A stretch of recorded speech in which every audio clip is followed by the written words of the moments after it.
सांसद कसवा ने ली आरडीएसएस योजना की रिव्यू मीटिंग, स्वीकृत कार्यों को जल्द पूरा करने के दिए निर्देश।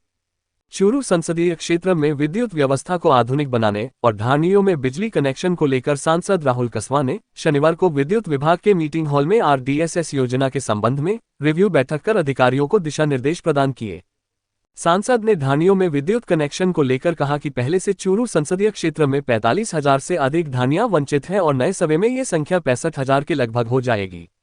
अतः ढाणियों में विद्युत कनेक्शन हेतु प्राथमिकता से प्रस्ताव बनाकर केंद्र सरकार के पास भिजवाया गया है। इस कार्य में करीब 400 करोड़ रु से अधिक की राशि स्वीकृति हेतु प्रयास करेंगे। उन्होंने कहा कि स्मार्ट मीटरिंग का कार्य अतिशीघ्र शुरू करने सहित घरेलू व खेती की बिजली लाइनों का पृथक्कीकरण कार्य भी जल्द से जल्द किया जाए ताकि आमजन को उचित विद्युत आपूर्ति मिल सके। साथ ही नए बन रहे फीडर का कार्य जल्द पूरा करते हुए फीडर क्षमता वृद्धि का कार्य करने के निर्देश दिए। उन्होंने बताया कि इसके लिए 545 करोड़ रुपए की राशि स्मार्ट मीटरिंग के लिए और 325 करोड़ रुपए फीडर पृथक्कीकरण के लिए स्वीकृत हो चुके हैं। सांसद ने राजनीतिक द्वेष के कारण की जा रही टारगेटेड वीसीआर कार्रवाई पर नाराजगी जताई। उन्होंने कहा कि विभाग को पहले अपना सिस्टम सुधारने की जरूरत है, न कि आम आदमी की 5-7 लाख रुपए और झींगा उत्पादक किसानों की 45-50 लाख रुपए की टारगेटेड वीसीआर भरने की। उन्होंने विभाग को इस प्रकार की आर्थिक मार से आमजन को बचाने के निर्देश दिए। एक हमारा वीसीआर वाला देखो जी, स्ट्रक्चर आपका कमजोर है। हमारे किसानों के आप रोज वीसीआर कर रहे हो, पिक एंड चूज। ऐसे साहब मैं कई बार पहले भी कह चुका हूँ, आप अपने ऑफिसर को चेंज कर दो। जो ऑफिसर्स आपका लगता है ना कि जगह जाके करप्शन का अड्डा बना हुआ है, डेली घरों पे जाके पॉलिटिकल सिस्टम कर दिया आप लोगों ने। राजनीतिक द्वेषता के भावनाओं से किसानों घर पे जाके आप वीसीआर काट रहे हो। और वो इसकी हिम्मत देखो ऑफिसर की, जिसके घर के आगे चोरी हो रही उसके नीचे जाता है वो, और डेडिकेटेड एक घर पे जाके वीसीआर काटता है।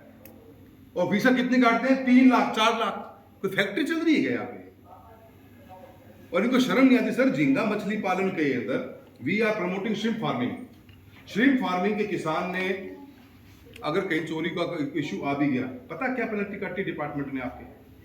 37 लाख, 45 लाख, 57 लाख। डिस्ट्रिक्ट के अंदर आप इन्वेस्ट इन राजस्थान की बात कर रहे हो।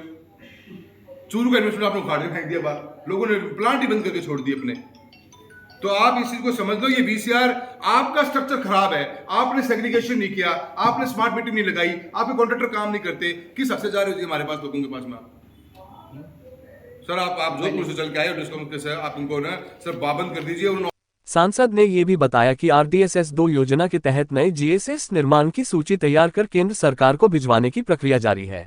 देखिए, आरडीएसएस की स्कीम जो गवर्नमेंट ऑफ इंडिया की थी, और जब 2022 में हमने इसको वहाँ पे शुरुआत करने की बात की तो इसमें काफ़ी समस्याएं आ रही थी। मैं भारत सरकार के सचिव से मुलाकात की थी मैंने वहाँ पे दिल्ली के अंदर, तो उनसे कहा था कि भी आप अपना ऑफिसर टीम भेजिए, और ताकि हम यहाँ डिस्ट्रिक्ट लेवल पर, स्टेट लेवल में जो प्रॉब्लम आ रही है काम को पूरा करने में, तो उसके ऊपर हम फोकस कर सकें। उसी मकसद के तहत आज आरईसी के ऑफिसर्स आए हैं और हमारे डिस्कॉम से जोधपुर से ऑफिसर्स आए हैं, और हमारे चूरू जिले के जो सभी ऑफिसर्स ऐसे हिसाब से बैठे हैं, और हमने बैठकर डिस्ट्रिक्ट का बिजली का जो ढांचा है उसको कैसे मजबूत किया जाए। ढाणियों में कनेक्शंस की रिक्वायरमेंट बहुत ज़्यादा है, 50,000 से ऊपर ढाणियों में कनेक्शन की नई रिक्वायरमेंट है। उसके लिए सरकार ने प्रस्ताव बना के भारत सरकार को भेज दिया है, और हम फॉलोअप करा के जल्दी सैंक्शन करवाएंगे। नए जो आरडीएसएस फेज़ 2 के कुछ काफ़ी नए जीएसएस बनने थे, नए फीडर्स को सेपरेट करने का काम है, उसके लिए भी सरकार हमने प्रस्ताव बनाने के लिए उनको कहा है ताकि वो भी हमारे जुड़ जाएं। 2 इंपॉर्टेंट काम हमारे डिस्ट्रिक्ट के टेंडर हो चुके हैं। एक तो हमारा स्मार्ट मीटरिंग का टेंडर है, 1800 करोड़ का टेंडर है पूरे बीकानेर डिवीजन का, जिसमें चूरू का करीब 600 करोड़ का टेंडर है। वो उसका टेंडर हो चुका है, उसका काम जल्द चालू करने का उन्होंने विश्वास दिलाया है। और साथ ही साथ में एग्रीकल्चर का फीडर अलग किया जाएगा और घर का फीडर अलग किया जाएगा। उसके भी 322 फीडर का भी टेंडर उठ चुका है, जिसकी करीब 200 करोड़ रुपये की लागत से वो काम शुरू होगा। तो मोटा मोटी आज की तारीख में बिजली के ढांचे को देखा जाए तो 1100-1200 करोड़ रुपए से ऊपर के काम जिले में सैंक्शन है, जिनको कैसे पूरा करना है, कहाँ लकूने हैं, कहाँ कमियां हैं, उसको फोकस करने के लिए आज मीटिंग बुलाई गई थी।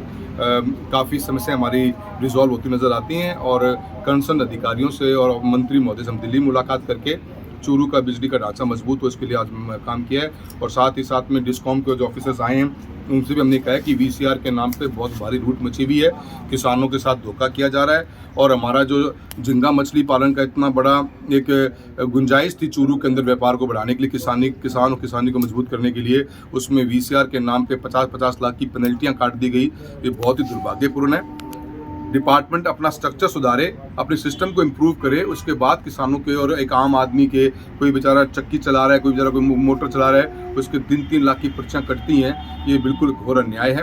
ये बात मैंने मंत्री महोदय को भी बताई थी और आज अधिकारियों को भी कहा है कि इससे आपका लॉस कम नहीं हुआ है, अधिकारियों का करप्शन लेवल बढ़ता है, इससे इसको आप रोका जाए ताकि एक आम आदमी को उसकी आराम मिले और सिस्टम मजबूत होगा तो सब लोग अपना आप ही सही लाइन में काम करने लग जाएंगे। बात है बिजली चोरी का कई पैमाने होते हैं, पर उसके ऊपर आप ऐसी सजा नहीं दे सकते। पर्ची काट दी झींगा मछली पालन के किसान की, उसका क्या मिलेगा आपको? उससे वो व्यापार ही बंद हो जाएगा। क्या 57 लाख किसान दे पाएगा जिंदगी में? कभी नहीं दे पाएगा।